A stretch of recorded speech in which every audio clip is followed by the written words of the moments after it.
What's up guys, Humphrey here. So it's been a while since I've done one of these crypto explained videos. So today let's actually talk about Polkadot. Often referred to as the blockchain of blockchains, Polkadot and its native token DOT is one of the top 10 cryptocurrencies by market cap. The platform looks to connect different crypto platforms together, allowing for what's called interoperability. We'll go into exactly what that means later, but all you really need to know for now is that even though there are so many blockchains out there, it's hard or sometimes even impossible for one blockchain to talk to one another. In today's video, we're going to go over what Polkadot is and how it's different from other crypto platforms, as well as factors to consider before investing into Polkadot. Before we jump into it, if you want to join 300,000 plus like-minded people who enjoy learning about personal finance, investing, and cryptocurrency, consider subscribing to this channel. It's free. You can always change your mind, and thank you for being here. All right, so what is Polkadot? Polkadot is a Web 3.0 cryptocurrency created by the Web3 Foundation in 2017. Now, one of its main goals is to create a platform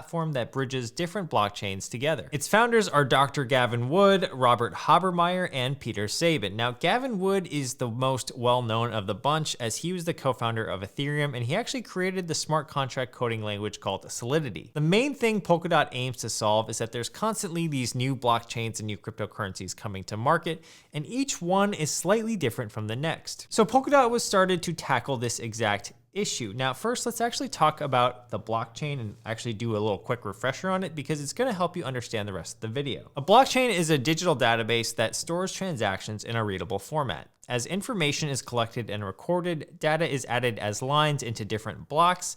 That's when you put all these databases or blocks together. That's when you have a blockchain. Different projects have different blockchain architecture. So Cardano is going to have a different type of architecture than Solana, which is going to have a different architecture from Ethereum, etc. As mainstream popularity and adoption increases, I think it's pretty safe to say that we're going to see the number of projects also increase, which means that interoperability is going to be increasingly important. Interoperability is the ability for computer systems or software to exchange information. As of early November 2021, there's over 13,000 cryptocurrencies in existence, and the main problem that they're all going to run into is that they can't really talk to each other, and if they can, it's going to be slow and inefficient. And that's where Polkadot will ultimately come in. Polkadot aims to be the first layer 0 protocol, which allows different types of cryptocurrencies to operate seamlessly and effectively with each other. Think of individual blockchains like Ethereum and Bitcoin. They have their own blockchain architecture and are basically their own ecosystem. These are considered layer 1. Then there are layer 2 protocols. That would be something like Polygon, which is a crypto network that's built upon the Ethereum chain. Layer 1s and layer 2s usually work quite well with each other, since layer 2 solutions are typically built on the layer 1 architecture, so it will naturally use layer 1 architecture and be able to communicate easily and effectively. But an individual layer 1 does not work well with another individual layer 1. That would be like Cardano trying to work with Ethereum or Ethereum trying to work with Bitcoin. They have two completely different blockchain architectures. So that's what actually Polkadot is aiming to be. They want to be layer 0 to allow all of these blockchains to coexist and communicate with each other. So how does Polkadot achieve this? By using its uniquely designed technology, Polkadot can help bridge popular applications like Ethereum and Bitcoin together. Let's say I made a token, or a Humphrey coin as you will, maybe I'll call it Hump Coin for short, that can track user spending habits. I then want to sync my Hump Coin with a smart contract platform like Cardano. Well, Polkadot can then act as a bridge between the Hump Coin and Cardano. The technology behind Polkadot is what's really special. They actually have what's called a hub and spoke model. They call the hub a relay chain, which uses proof of stake and connects other networks together to achieve consensus. This provides security and financial incentive as people stake their DOT inside the relay chain, the hub, where you can pretty much get really high rewards, but we're going to talk about that at the end of this video. Now, if the relay chain is the hub, then there are also spokes to that hub, and those are called parachains in the Polkadot ecosystem. The parachains or spokes are customized to whatever blockchain they connect to. This allows specific use cases and functions to remain the same regardless of its two different blockchains interacting with each other. To simplify this even more, let's say I wanted to make Humphrey Coin and Cardano interact with each other. One of Polkadot's parachains, or the spoke, would connect to Humphrey Coin, and another parachain would connect to Cardano. Because each parachain can be customized for each crypto, it doesn't really matter that the Humphrey Coin and Cardano are different. different. Data is then moved from the Humphrey coin through the pair chain, or the spoke, and into the relay chain, or the hub, where the magic takes place. Now, this is a super simplified example, but this is at its core how Polkadot operates. The proof of stake that takes place in the relay chain, or the hub, provides Polkadot with the second differentiating factor, which is a shared or pooled security model. Smaller blockchains might not have enough power to block a massive cyber attack, but by using Polkadot, they can sync or pool together their resources in this hub to provide additional security for each other. It's kind of like a strength in numbers type of thing, like my favorite basketball team, the Golden State Warriors. Although, to be fair, it's not really strength in numbers, it's just really strength in Steph Curry. This will give platforms that use Polkadot a lot of security scalability. Coins that rely on their own security must expend much more effort to grow the value of their coin so that it's efficiently secured against well-funded attackers. In other words, if I were to release my Humphrey coin tomorrow, I would need to make sure that I provide enough economic value for people to hold and stake their coins. Otherwise, there could be a security risk for my coin. The alternative is I could just use Polkadot's scalability to give me a boost in security from the get-go. Now, there are a ton of different cool and technical aspects of Polkadot's tech I didn't cover, but I'm gonna leave some resources for you guys in the description below in case you wanna do more research. All right, so let's actually talk about the DOT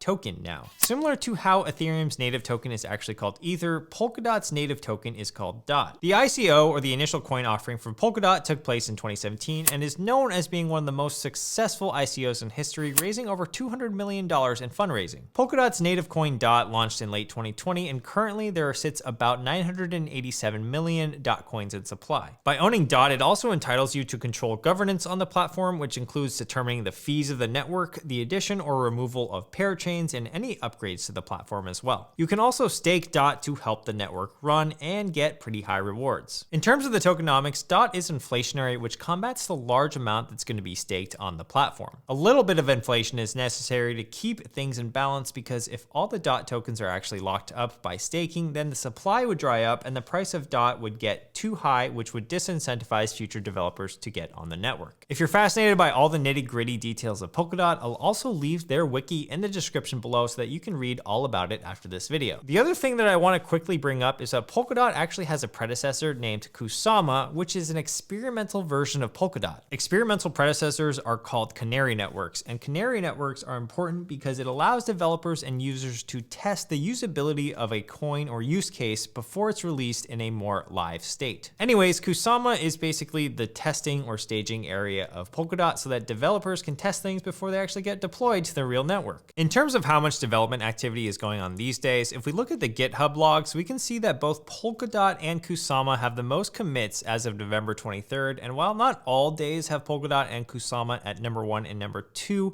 there are plenty of other days where it is consistently in the top of these lists. I think this is a pretty good indicator for where development activity actually is, so it's a testament to Polkadot and Kusama because that's where the developers are gravitating towards. All right, so let's talk about the price of Polkadot and where you can buy it. Now, you would think that since Polkadot is a top 10 cryptocurrency, you'd be able to purchase it on all the exchanges, but right now for US users, you can only find it on Coinbase, Gemini, Kraken, and Crypto.com. It's not available on FTX or Robinhood or Binance US. Now, if you would like to try Coinbase and get $10 worth of free Bitcoin when you sign up, use the link in my description below. At the time of this video, Polkadot is trading between $38 and $42 per DOT token with a total market cap of roughly $40 billion. To give you guys some context around that market cap, Bitcoin sits at around 1.1 trillion and Ethereum usually hovers around 500 billion, and the global gold market cap is around $11 trillion. Now, since Polkadot is more similar to Ethereum than it is to Bitcoin, we'll actually use Ethereum as our first market cap example. If Polkadot achieves a market cap of around $500 billion, the price of the DOT token should go from the 40s to about $500 per DOT token. Now, it's quite difficult to say whether or not Polkadot can actually achieve this large of a market cap or how soon it can achieve it.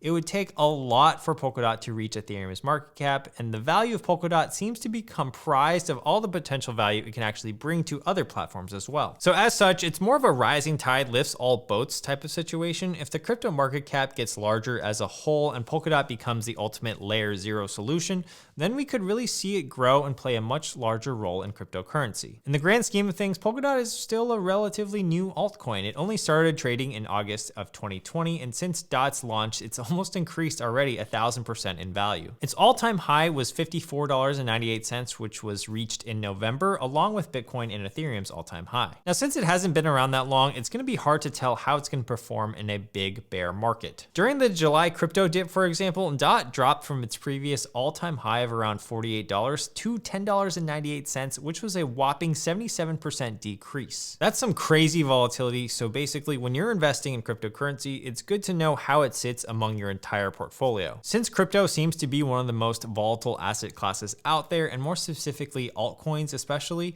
it's important to ensure that you're not 100% exposed to crypto unless you're willing to stomach that volatility and you're okay with holding or even adding to your position if the crypto market goes down. Let's talk about some factors to consider when investing in Polkadot. So earlier we talked about the supply. Polkadot does not have a cap on its current supply, and as I mentioned earlier, is inflationary. Now, it doesn't have a fixed inflation rate, but I do believe that when I read the wiki online, it was around 10% annually. Now, typically I usually like deflationary cryptocurrencies, but I do understand why Polkadot has to be inflationary if so much of the token is being staked. The next category is diversification. Since Polkadot is aiming to provide interoperability to other cryptos, it could be a good value add to your crypto portfolio. Their goal gives them a unique value proposition in the crypto space. They are, however, quite young, and it's a bit too early to tell if they're going to be the de facto layer 0 protocol. However, the current Polkadot ecosystem is quite large as well, so it's already a high use case of Polkadot in its current stage. Next, let's talk about staking. Because the Polkadot network relies heavily on staking, you can actually get some solid rewards for staking DOT token. The typical rewards currently range from around 12 to 15%. That's better than Ethereum, Solana, and even Cardano's 6% APY staking rewards. Again, I'll leave some links in the description below in case you are wondering about staking Polkadot and how that all works. Now, with that all said, I still recommend that you do your own due diligence and research Polkadot on your own time. I personally do think that the applications for Polkadot could be huge in the future, but we're just gonna have to wait and see like how big of an impact that's actually gonna be. If you'd like to see what I buy and sell in my portfolio, make sure to check out my Patreon in the description below, and make sure to drop a like on this video, and I'll see everyone in the next video. Peace.